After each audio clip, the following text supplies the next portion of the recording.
সমাজ কল্যাণমূলক কার্যক্রমের অংশ হিসাবে আলোকবালী ইউনিয়ন সমাজ কল্যাণ যুব সংঘ আয়োজন করেছে এক প্রীতি ক্রিকেট ফাইনাল ম্যাচ।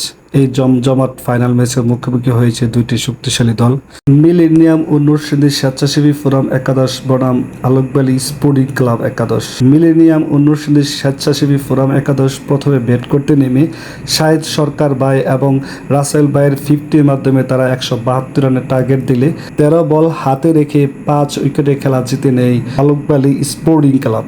ধন্যবাদ। আমরা সবসময় মিলেনিয়াম বেসে যারা আছি আমরা খেলাধুলাতে সবসময় পার্টিসিপেট করি, বিশেষ করে মাদকবরী ফুটবল টুর্নামেন্ট কিংবা ক্রিকেট টুর্নামেন্ট।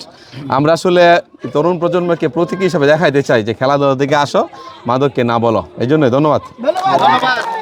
হ্যাঁ, ধন্যবাদ আলোকবালী স্পোর্টিং ক্লাবকে এত সুন্দর একটা আয়োজন করার জন্য। আসলে আমরা আমাদের সাংবাদিক ভাই সাইফুল ভাই প্রশ্ন করেছিলেন যে আমরা এই বয়সে যে খেলি এটার অনুভূতি ব্যক্ত করার জন্য। আসলে আমরা এই বয়সে খেলার একটাই কারণ যে আমরা চাই যে আবু বকর তামিম ভাই জানেন যে নরসিংদী জেলা জুড়ে খেলার অনেক বিভিন্ন খেলা আয়োজন করে থাকে।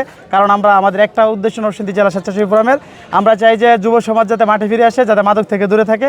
আমরা বুঝাইতে চাই আমরা যখন এই বয়সে পারি তাহলে তোমরা কেন পারবে না। আজকে এই বিজয়ের আনন্দ আমি আলোকবালী সমগ্র আলোকবালীর জনগণকে, বিশেষ করে যারা এই খেলা দেখেছেন সবাইকে উৎসর্গ করলাম। পাশাপাশি আমার দলের যত সদস্য আছে সকল সদস্যকে অসংখ্য ধন্যবাদ যে তারা মন দিয়ে আজকে খেলেছেন এবং আমরা জয়টা ছিনিয়ে নিয়েছি।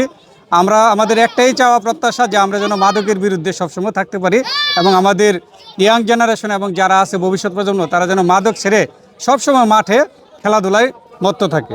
ওরা সবসময় চাই যে খেলাধুলার পাশাপাশি আমাদের যত সামাজিক কাজকর্ম আছে সেগুলোতে আমরা পার্টিসিপেট করার জন্য। অনেকে আমাদের ছেলের সমান, আমাদের ডবল, অনেকে 16, আমাদের বয়স 42। যাক, তারপরে আমরা চেষ্টা করছি আপ্রাণ। ধন্যবাদ। তারপরে এত সুন্দর একটা আয়োজনের জন্য।